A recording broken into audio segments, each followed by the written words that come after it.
সতর্ক থাকে, আলাদা কিছু তো না। আমরা দেখলাম যে উল্টো রথের অ্যালার্ট করা হয়েছে, হামলা হতে পারে এর আশঙ্কা। আর উল্টো রথের দিন দেখলাম যে একটা বিস্ফোরক পাওয়া গেল আপনার হচ্ছে ওই বিষয়ে তো আমরা কথা বলেছি অলরেডি। গতকাল আবার প্রেসার কুকারের মতো ঘটনা ঘটছে। এটা গতকাল না, আরো 2-1 দিন আগে।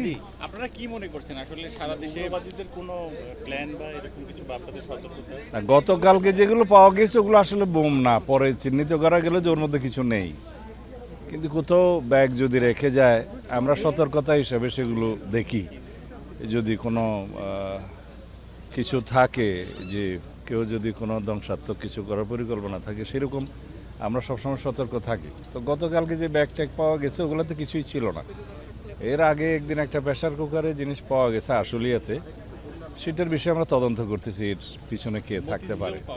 মতিঝিলে যেটা হচ্ছে ওইটাও আলাদা তদন্ত হচ্ছে, মেট্রো রেলের কিছু। সারা দেশে যে অ্যালার্ট করা আছে কিনা এটা আমরা একটা পরিসংখ্যান নিয়েছি বিগত 5-6 মাসের এবং তার আগের পিরিয়ডের। এখানে যে অপরাধ প্রবণতা বা কোথাও এরকম বোম রেখে যাওয়ার ঘটনাগুলো তদন্ত করে আমরা দেখেছি যে আনুপাতিক হারে, তুলনামূলক বিচারে এটা খুবই কম।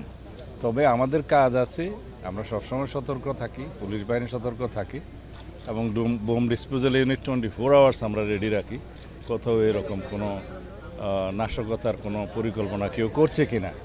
তবে আমরা এখনো পর্যন্ত যেটা দেখেছি সেটা আমাদের এখনো বিপজ্জনক কোনো পরিস্থিতির ইঙ্গিত দেয় না। তো আমরা সবসময় সতর্ক থাকি। গতকালকে যে অ্যালার্টনেস জারি করা হয়েছে, কোথায় অ্যালার্টনেস জারি করা? সারা দেশে চলা হয়েছে স্যার। আমরা এই যে আওয়ামী ফ্যাসিবাদী গোষ্ঠী, যেটা নিষিদ্ধ ঘোষিত রাজনৈতিক গোষ্ঠী, তাদের বিভিন্ন কার্যক্রম আগস্ট মাসে পরিলক্ষিত হচ্ছে। তো সেই জন্য আমরা সবাইকে সতর্ক থাকতে বলেছি। ধন্যবাদ।